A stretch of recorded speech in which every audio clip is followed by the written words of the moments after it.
구원을 받은 성도들, 하나님의 모든 자녀, 하나님의 백성들에게는 하나님께로부터 가까이 다가오는 마음이 있습니다. 해변가에 있으면은 찰싹찰싹 계속 파도가 밀려오는 것처럼 거듭 태어난 하나님의 사람들에게는 반드시 하나님의 은혜가, 하나님의 사랑이 느껴지도록 되어 있습니다. 하나님의 사랑이 우리를 강권하시는도다. 여러분은 하나님의 은혜와 사랑이 가슴속에 깊이 느껴지는 성도들이 다 될 수 있게 되길 바랍니다. 예수를 믿으면서도, 교회 다니면서도, 예배 드리면서도 별로 느낌 없이 살아가는 사람들도 참 많습니다. 강아지를 키우고 고양이를 키워도 다가오는 그 마음이 있지 않습니까? 고양이를 저렇게 지극정성으로 돌아보는 마음으로 부모를 공경하면 정말 효자나겠다, 그런 생각을 할 때도 있습니다. 강아지를 키워도 다가오는 그 마음의 기쁨과 주는 즐거움이 있는데, 살아계신 하나님을 진짜 만난 사람은 하나님의 은혜와 사랑이 얼마나 크고 놀라운지 여러분의 가슴 속에 날마다 느껴지고 경험되고 체험되어질 수 있게 되길 간절히 바랍니다. 그러면 우리의 삶은 다 변화하도록 되어 있습니다. 사도 바울은 하나님의 교회를 핍박하던 사람이었습니다. 그는 폭행자라고 말합니다. 핍박자라고 말합니다. 하나님을 대적하는 사람이었습니다. 하나님의 진노와 심판을 절대로 피할 수 없는 그러한 죄인이었습니다. 하나님이 없는 사람, 하나님을 대적하는 사람은 다 멸망하도록 되어 있습니다. 영원한 저주와 심판이 있는 것을 믿으시길 바랍니다. 하나님께서는 죄를 알지도 못하신 분 예수 그리스도를 이 땅에 보내시고 나를 대신해서 고난을 받으시고 십자가에 못 박혀 죽게 하셨습니다. 바울 사도의 마음속에도 그 하나님의 사랑이 이제 가슴 깊이 다가옵니다. 나를 위해 죽으셨을 뿐만 아니라 예수님은 죽은 자 가운데 3일 만에 부활하셔서 부활하신 주님께서 친히 사울이라고 하는 바울을 찾아온 것입니다. 그의 허물과 죄를 다 용서하셨을 뿐만 아니라 그를 하나님의 사도로, 하나님의 사신으로, 그리스도 예수님의 종으로 그를 세워 사용하시는 것을 보게 됩니다. 디모데 전서 1장 15절에 보면은 바울은 하나님에 대한 사랑을 고백합니다. 미쁘다 모든 사람이 받을 만한 이 말이요, 그리스도 예수께서 죄인을 구원하시려고 세상에 임하였다 하셨도다. 죄인 중에 내가 괴순이라. 하나님의 사랑이 물밀듯 밀려옵니다. 하나님의 보좌와 어린 양의 보좌로부터 생수의 샘이 솟아나고 넘쳐나서 그것이 생명강을 이룬 것처럼 예수님이 여러분 안에 거하시면 하나님의 사랑이, 하나님의 은혜가 물밀듯 밀려오는 것을 믿으시길 바랍니다. 이 은혜를 간절히 구하고 사모해야 됩니다. 그때 왜 나를 구원하시고 왜 이 땅에 살게 하시는지 자기에게 주어진 그 직무와 사명을 깨닫게 됩니다. 세상에서 가장 행복한 사람이 어떤 사람일까요? 사도 바울이 예수님께 미친 것처럼 여러분도 하나님의 사랑에 사로잡힌 바 되고 예수 그리스도의 사랑이 가슴속에 느껴져서 예수님께 미친 사람이 될 수 있게 되기를 간절히 축원합니다. 고린도후서 5장 15절 말씀에 그가 모든 사람을 대신하여 죽으심은 살아있는 자들로 하여금 다시는 그들 자신을 위하여 살지 아니하고 오직 그를 대신하여 죽었다가 살아나신 이를 위하여 살게 하려 하심이라. 예수 그리스도를 통해서 우리에게 부어주시는 하나님의 사랑이 우리 마음속에 부어질 때, 성령으로 말미암아 하나님의 사랑이 내 가슴속에 임하게 될 때 깨닫게 됩니다. 이제 내가 이렇게 새 생명을 얻게 된 것은, 하나님의 자녀로 거듭 태어난 것은 나를 위해서 살지 아니하고 나를 위하여 죽으셨다가 다시 사신 예수 그리스도를 위하여 살고 예수 그리스도에게 붙잡힌 바 된 삶, 이것이 진짜 생명의 삶이요 복된 삶인 것을 여러분 믿으십니까? 모든 사랑의 속성은요, 진짜 사랑은 자기를 위해서 살지 않습니다. 연인의 사랑이든지 부부의 사랑이든지 부모와 자녀의 사랑이든지 거짓으로 사랑하지 아니하고 진짜 사랑하게 되면 남편은 아내를 위해서 살고 아내는 남편을 위해서 살고 부모는 자녀를 위해서 살고 자녀는 또한 부모를 위해서 살고 자기를 위해서 살지 아니하고 자신이 사랑하는 그 모든 사람들을 위해서 내게 있는 소유를 아내에게 내어줄 때 얼마나 기쁘고 행복합니까? 하물며 영원한 생명을 주신 하나님의 은혜와 하나님의 사랑을 받은 사람들이 자신의 삶을 주님 앞에 드리고 있지 않다고 하면 자신 안에 있는 생명, 이 생명이 어떤 생명인가 우리는 의심해 보아야 됩니다.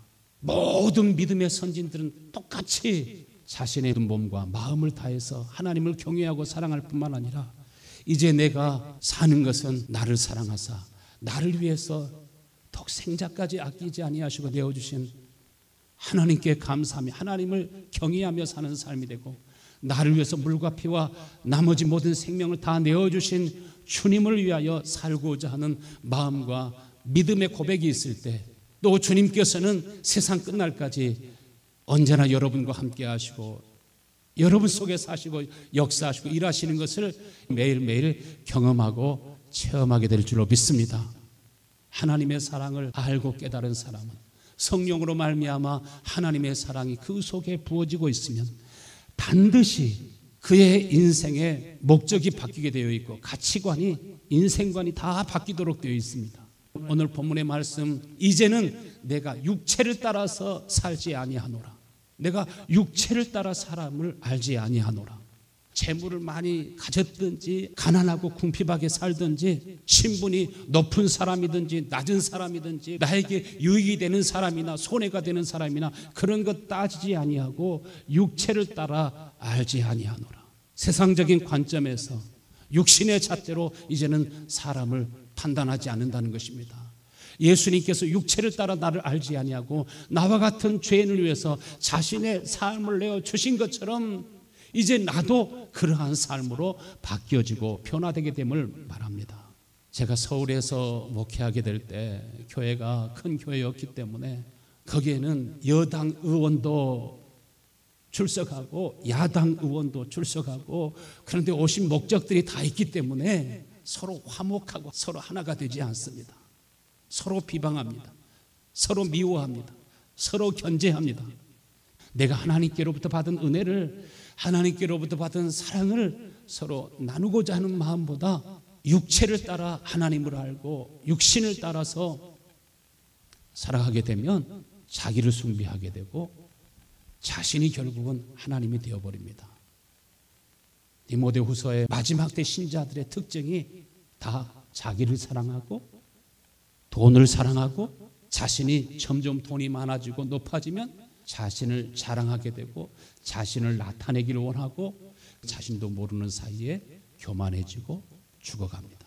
그러나 고린도후서 5장 17절 그런즉 누구든지 그리스도 안에 있으면 새로운 피조물이라 이전 것은 지나갔으니 보라 새 것이 되었도다. 첫 번째, 여러분 모두가 다 예수 그리스도 안에서 새롭게 창조된 새로운 피조물이심을 믿으십니까? 새로운 피조물이라고 하는 것은 예수님이 하나님의 아들로 낳으심을 입은 것처럼 우리는 하나님의 형상과 모양대로 창조되었지만 피조물이지만은 우리가 예수님처럼 하나님의 자녀로 낳으심을 입어서 예수님이 성령으로 잉태하시고 예수님이 요단강에서 세례를 받으실 때 성령이 비둘기와 같이 그에게 임하신 것처럼 우리도 예수님과 똑같이 성령으로 거듭 태어나고 하나님의 성령이 여러분 속에 임하기를 원하시는 것을 믿으시길 바랍니다.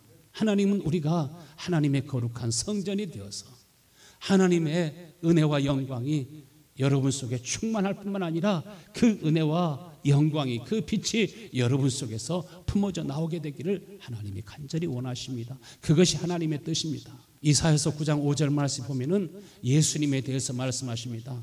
한 아기가 우리에게 낳고 한 아들을 우리에게 주신 바 되었는데 이 땅에 오신 예수 그리스도는 어떤 분이 되신다고요?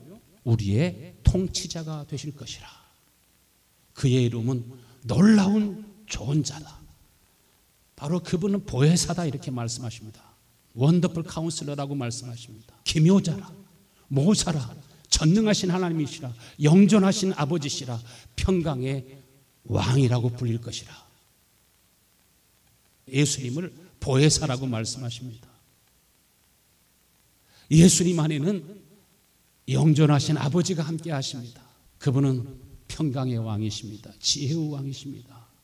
주님께서 친히 통치하시고 하나님의 나라가 여러분의 심령에, 여러분의 가정에, 우리 교회 가운데, 우리 교회를 통해서 이 땅에 하나님의 은혜와 평강이 또 넘치고 넘쳐나야 될 줄로 믿습니다.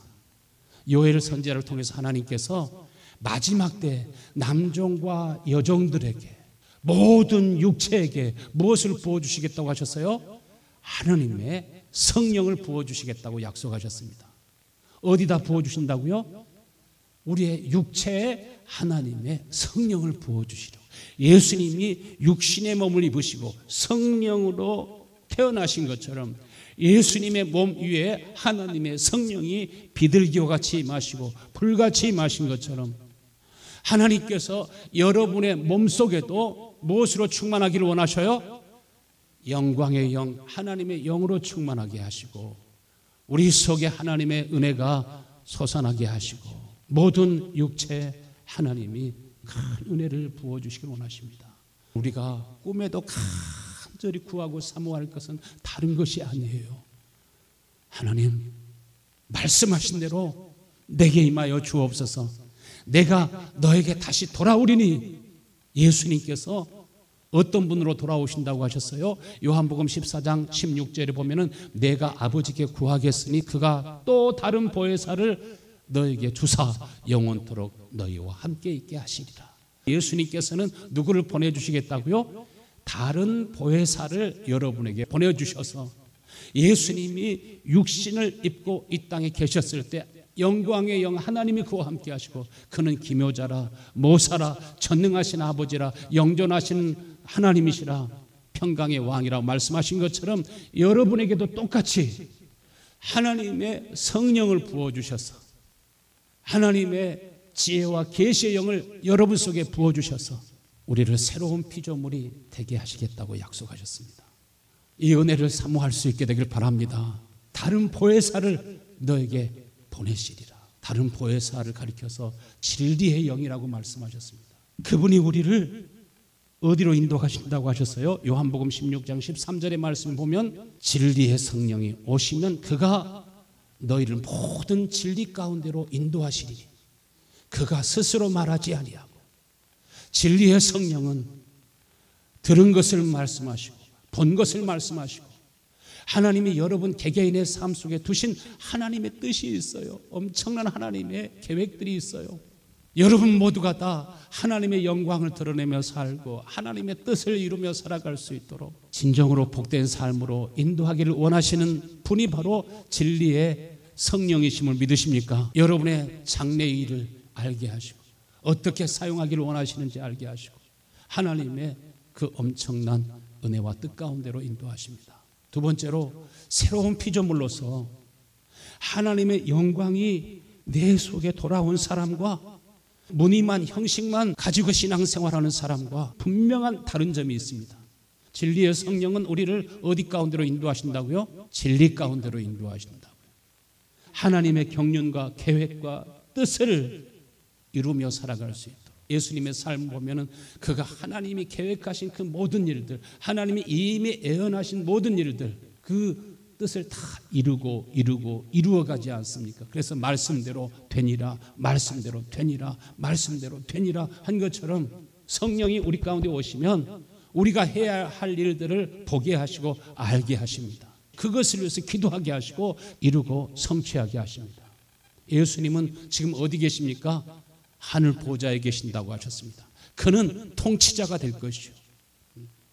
그 통치는 어디에 영향력을 미칩니까? 여러분의 개개인의 삶까지 하나님의 통치는 임하게 되는 것을 믿으시길 바랍니다. 이사야서 55장 11절 말씀에 내 입에서 나아가는 말도 이와 같이 헛되이 내게로 돌아오지 아니하고 나의 기뻐하는 뜻을 이루며 내가 보낸 일에 형통함이니라. 예수님이 말씀하시고 선포하는 모든 말씀들은 허공에 돌아다니다가 뜻을 이루지 못하고 연기처럼 사라져버리는 그런 말씀들은 없습니다. 하나님이 천지를 창조하실 때도 빛이 있으라 하시며 빛이 있었고 하나님 보시기에 좋았더라. 하나님 보시기에 좋았더라. 하나님 보시기에 좋았더라.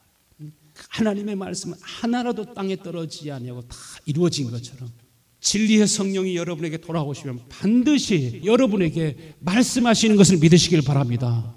우리로 하여금 내일 일을 알게 하시고 기도하게 하시고 말씀하시는 하나님께서는 우리 속에서 또 그 말씀을 이루고 성취한다는 것입니다.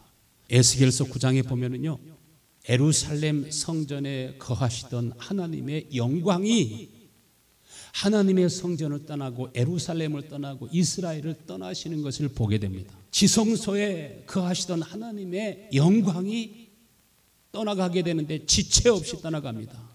그 영광이 성전 문지방에 머물게 되고 그 다음에 그 영광이 동문으로 빠져나가게 되고 순식간에 하나님의 영광이 사라지게 됩니다. 하나님의 은혜가 하나님의 영광이 이스라엘과 함께하지 않으니까 엘리 제사장 때 보면은 언약궤를 가지고서 블레셋과 나아가 싸우지만은 언약궤가 있다고 해가지고 거기서 전쟁에 승리하게 된 것이 아닙니다. 처절하게 패배하고 엘리의 두 아들들도 죽고 언약궤는 빼앗기게 되고 수만 명의 사람들이 전쟁에서 죽임을 당하게 됩니다. 빛이 사라지면 순식간에 어둠이 지배하는 것처럼 하나님의 영광이 성전에서 예루살렘 성읍에서 떠나가게 되니까 하나님의 영광과 더불어 스랍 천사들도 많은 천군 천사들도 다 떠나가고 사단이 어둠이 그 성을 지배하게 되므로 예수님께서 예루살렘 성을 바라보시면서 울면서 기도하시잖아요. 예루살렘아 예루살렘아 예루살렘이 어떻게 될 것을 말씀하시면서 그 위용을 자랑하던 예루살렘 성전도 돌 위에 돌 하나도 남기지 않고 다 무너지게 될 것을 말씀하시고 장차될 일들을 예언하신 것처럼 하나님의 영광이 떠나가게 되니까 예루살렘이 비참하게 됩니다. 모든 이방에게 사로잡힌 바 되게 되고 다 멸망하게 됩니다. 하나님의 영광이 떠나가시기 전에 에스겔 선지자에게 예루살렘에서 어떠한 가증한 일들, 어떠한 패역한 일들, 어떠한 음행들이 일어나고 있는지 그 눈을 열어서 보여주셨습니다. 이스라엘 백성들은 하나님의 제사장 나루로서 자기 민족만 아니라 열방에 일어나는 가증한 일과 패역한 일과 죄악이 관영한 모습들을 보면서 울고 통곡하며 기도하고 복음을 전해야 될, 빛이 되어야 될 그 사명을 잃어버리고 모두가 다 이제 무엇을 위해서만 살아가는가? 소돔 고모라 시대 때처럼, 노아 시대 때 사람들처럼 모든 관심이 하나님의 백성들마저도, 하나님의 제사장들마저도, 가장 고귀한 직무를 받은 장로마저도 사람들이 먹고 마시는 일에, 돈 버는 일에 정신이 없어가지고 거기에 마음이 사로잡혀 살아갑니다. 세상이 주는 그 영광, 기쁨, 감격은 느끼지만 하나님께로부터 오는 성령의 기쁨과 은혜로 말미암은 감격은 다 잃어버렸습니다. 형식화되어 버렸습니다. 하나님께서는 그 영광이 떠나가시기 전에 예루살렘에서 일어나는 모든 가증한 일로 인하여 울고 통곡하며 기도하는 사람들의 이마에 표하라. 그 표가 있는 사람들에게는 원수와 칸마귀가 감히 만지지도 못하도록, 건드리지도 못하도록 보호하시도록 명령하시는 것을 보게 됩니다. 하나님이 심판을 시작하는데 어디서부터 시작했어요? 세상 높은 사람부터 심판하는 것이 아니라 하나님의 제사장부터, 하나님의 성전에서 일하는 장로와 레위 지파에서부터 시작해서 심판을 시작하는 것을 보게 됩니다. 평양은요, 동방의 예루살렘이라고 했습니다. 그런데 1938년도 평양 서문박 교회에서 27일 총회가 있었는데요, 총회에서 일본 식민 통치하에서 거기서 신사참배를 가결해요. 결사 반대하고 죽을지라도, 순교를 당할지라도 악과 싸워야 되는데 신사참배를 가결하게 됩니다.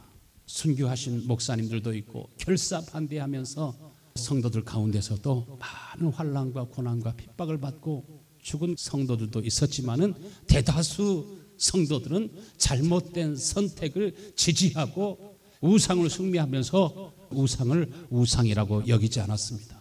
여러분, 우리가 살고 있는 이 시대에도 그보다 더 큰 유혹과 시험이 분명히 오게 될 것입니다. 우리가 미리미리 자기 자신을 준비하고 하나님의 말씀과 진리로 하나님의 전신갑주를 입지 아니하면 갑자기 시험이 올 때 대다수는 시험을 이기지 못합니다. 유혹을 이기지 못합니다. 오늘 이 시간에 하나님 앞에 예배하면서도 하나님의 성령이, 하나님의 영광이 여러분에게 임하시도록 기도하고 간절히 구하실 수 있게 되기를 축원합니다. 평양을 완전히 어둠이 지배해버리는 것을 봅니다. 아모스 5장 19절에 보면은 그날은 종말의 날을 가리켜서 말합니다. 이날은 심판의 날이라고 말합니다. 그날은 너희에게 사람이 사자를 피하다가 곰을 만난 것 같고 집에 들어가서 벽에 손을 대다가 뱀에게 물린 것과 같을 것이라. 일제에 항거했지만 공산주의자들에 의해서 더 많은 사람들이 죽게 되고 교회가 완전히 무너지게 되고 북한은 70여 년이 넘도록 어둠 속에 있습니다. 여러분의 영혼이 살아있으면 북한을 위해서도 기도하고 북한이나 남한만 아니라 미국에는 실제로 더 기도할 제목이 많고 많은 것을 믿으십니까? 많은 사람들이 보지 못하고 있습니다. 자신 살기 바쁩니다. 지금은 정신을 차려야 됩니다. 다 깨어서 기도하고 기도하는 일에 집중해야 될 바로 그런 때인 걸 믿으시길 바랍니다. 하나님의 성령이 내게 돌아오시도록, 하나님의 성령이 내 심령에 충만하고 넘쳐날 수 있도록 에스겔서 하나님의 성전에서부터 하나님의 생수의 강이 흐르고 넘쳐나게 된 것처럼 주여 하나님의 생수의 강이, 하나님의 생명이, 하나님의 진리가, 하나님의 말씀이 나의 심령에, 우리 교회 가운데 넘치고 넘쳐나서 나를 통해서도 많은 사람들이 살아나고 구원받고 주께로 돌아오는 역사가 일어날 수 있게 하여 주옵소서. 기도할 수 있게 되길 바랍니다. 예루살렘 성을 보면은 하나님의 성전과 자기의 욕망 사이에 큰 담이 있었습니다. 하나님께서 선지자를 예루살렘 성 북쪽으로 인도하면서 그 담을 헐라고 말씀하시는데 에스겔서 8장 5절 말씀, 그가 내게 이르시되 인자야 너는 이 담을 헐어라 하시기로 내가 그 담을 허니 한 문이 있더라. 숨겨진 그 문이 있었습니다. 6절 말씀에 또 내게 이르시되 들어가서 그들이 거기서 행하는 가증하고 악한 일을 보아라. 그 문을 열고 보니까 각종 우상들과 각종 더러운 것과 음행과 악행들이, 불법들이 그 안에 가득 있었습니다. 불신자들만 아니라 신자들까지 그 악행에 빠져 있는 것을 봅니다.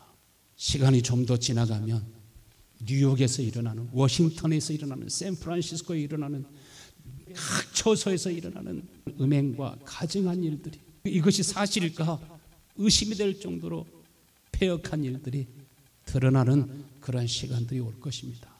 그러나 하나님께서는 깨어있는 자들로 하여금 그것을 보게 하시고 울게 하시고 통곡하게 하시고 기도하게 하시고 주님과 같은 마음을 품고 하나님 앞에 나아가게 하면서 하나님께서 그 사람들에게 은혜를 주시고 원수 악한 마귀로 만지지도 못하게 하시고 보호하시고 함께 하시는 것을 믿으시길 바랍니다.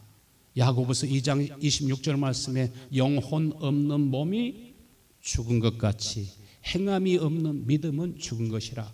호흡은 하고 있는데 뇌사 상태에 있는 사람을 가리켜서 식물인간이라고 말하죠. 그런 것처럼 영혼 없는 몸은 이미 죽었다. 영혼 없는 몸은 육체의 소욕을 따라 살아갑니다. 먹는 것 중요합니다. 돈 버는 것, 세상 명예나 영광, 이것이 중요합니다. 자신이 영적인 존재인지 하나님의 형상으로 지음받은 것조차 모릅니다. 언제 알게 되는가? 영혼과 육신이 분리돼서 그때 가가지고서 내가 영적인 존재였구나, 하나님께로부터 왔구나, 이미 저주를 받았구나, 나는 하나님의 심판 아래 있구나, 진노 아래 있구나, 내 모든 평생의 삶을 내 뜻대로 내 생각대로만 살았구나, 하나님의 뜻과는 전혀 관계없는 삶을 살았구나, 그때 가서 깨달으면 이미 다 늦습니다. 영혼 없는 몸이 죽은 것 같이 행함이 없는 믿음은 죽은 것이라. 내가 믿음이 있다 할지라도 하나님이 기뻐하시는 일과 행함과 성령의 열매, 빛의 열매, 은혜와 사랑의 열매, 믿음과 행위 사이에 높은 담이 있습니다. 담을 헐고 보니까 그 안에 실상이 드러난 것처럼 많은 사람들이 자기 영혼의 실상을 보지 못하고 알지 못하고 살아갑니다. 세 번째, 새로운 피조물들에게는 무엇을 주세요?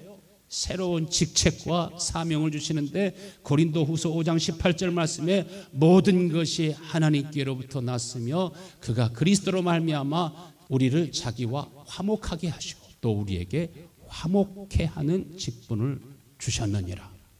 하나님께서 예수 그리스도를 보내셔서 예수 그리스도로 말미암아 하나님과 우리를 화목하게 하시고, 하나님과 화목하게 된 사람은 반드시 하나님의 은혜와 사랑이 찰싹 파도가 밀려오는 것처럼 하나님의 사랑이 밀려오고 하나님의 사랑이 여러분에게 강권하시는 은혜가 있게 되기를 축원합니다. 하나님의 사랑이 밀려올 때 하나님은 말씀하시는 분이십니다. 내가 무엇을 해야 될지 하나님은 나의 직책과 사명을 느끼게 하시고 알게 하시는데, 예수님께서 이 땅에 오신 것은 하나님과 우리를 화목하게 하시기 위해서 오신 것처럼 화목해 하시는 말씀을 우리에게 부탁하시느니라. 사람들이 다 잘 사는 것 같지만, 이민 와서 성공한 것 같지만, 과거 어느 때보다 우리 대한민국이 잘 나가는 것 같지만, 그 보이는 영광, 그 벽 뒤에 담배 위에 감추어진 음란하고 더러운 일들을 보게 하시고, 하나님의 진노와 심판 아래에 있는 세상을 보게 하시고, 멸망할 것을 보게 하시고, 우리가 누구를 판단하고 비판하고 정죄하는 직분이 아니라 예수님을 이 땅에 보내신 것은 무엇을 하게 하시기 위해서? 하나님과 화목하고 가족이 서로 화목하고 성도가 화목하고 예수님이 계시는 곳에는 기쁨과 평안과 하나됨이 있는 것을 믿으시길 바랍니다. 고린도후서 5장 20절, 그러므로 우리가 그리스도를 대신하여 사신이 되어 하나님이 우리를 통하여 너희를 권면하시는 것 같이 그리스도를 대신하여 간청하노니 너희는 하나님과 화목하라. 그러므로 우리는 예수 그리스도를 대신하여 하나님의 사신이 되었다. 하나님의 사신이라고 하는 말이 무슨 말입니까?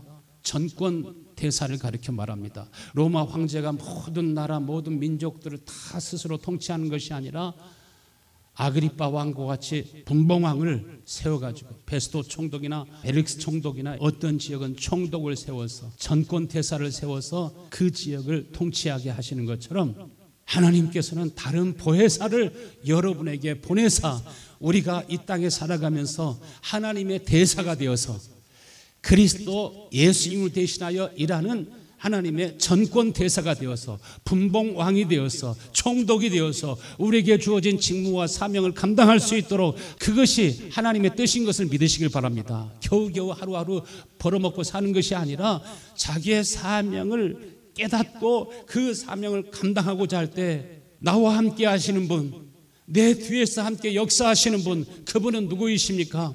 내 뒤에서 나와 함께 하시는 주님은 기묘자요, 다른 보혜사요, 모사요, 전능하신 하나님이요, 영존하신 아버지시라. 내게 주신 말씀을 내가 전하는 것이 아니라 전하면서도 어떠한 이미지, 어떠한 그림을 그리고 있을까요? 내 뒤에서 다른 보혜사 성령이, 우리 주님이 함께 역사하시고 함께 일하고 이 말씀을 들을 자에게 듣게 하시고 볼 자를 보게 하시고 반드시 이 말씀이 임할 자에게는 임합니다.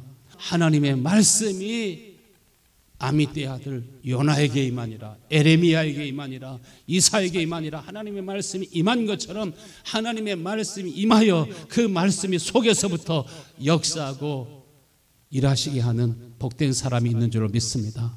예수님께서 말씀하시기를 이제 나의 아버지 곧 너의 아버지, 나의 하나님 곧 너의 하나님께로 가지면 하나님께서 약속하신 주의 성령을 우리 가운데 보내셔서 우리도 똑같이 하나님의 백성, 하나님의 자녀, 하나님의 자녀일 뿐만 아니라 예수님께서 세상의 구원자로 세상을 하나님과 화목하게 하시기 위해서 보내신 것처럼 나도 너희를 세상으로 보내노라. 우리를 그리스도의 몸과 하나님의 성전이 되게 하셨습니다. 아무리 에루살렘의 성전이 아름답게 지어져 있어도 하나님의 영광이 떠나가시면 더 이상 하나님의 성전의 기능을 감당할 수가 없습니다. 예수님께서는 하나님을 아버지라고 부르짖으면서 아버지가 내 안에, 내가 아버지 안에 계신 것을 너희가 알지 못하느냐? 예수님이 이 땅에 하나님의 영광이 충만한 하나님의 성전으로 존재하신 것처럼 하나님께서는 여러분에게 주의 영을 부으셔서 예수님의 하나님이 나의 하나님이 되시고 예수님의 아버지가 여러분의 아버지가 되시고 하나님이 예수님을 보내신 것처럼 오늘도 여러분을 세상에 보내셔서 에베소 4장 15절 말씀에 오직 사랑 안에서 참된 것을 하여 범사에 예수 그리스도께까지 자랄지어다. 이것이 하나님의 뜻인 것을 믿으시길 바랍니다. 예수 그리스도와 같이 존귀하고 영광스럽고 아름다운 주님이 나와 함께 하시면 불안이 없습니다. 근심 걱정 염려가 없습니다. 어떤 사람이 이런 말을 하는 것을 제가 들었어요. 세상이 골리앗처럼 크게 보여요. 사는 것이 너무 힘들어요. 세상이 왜 크게 보일까요?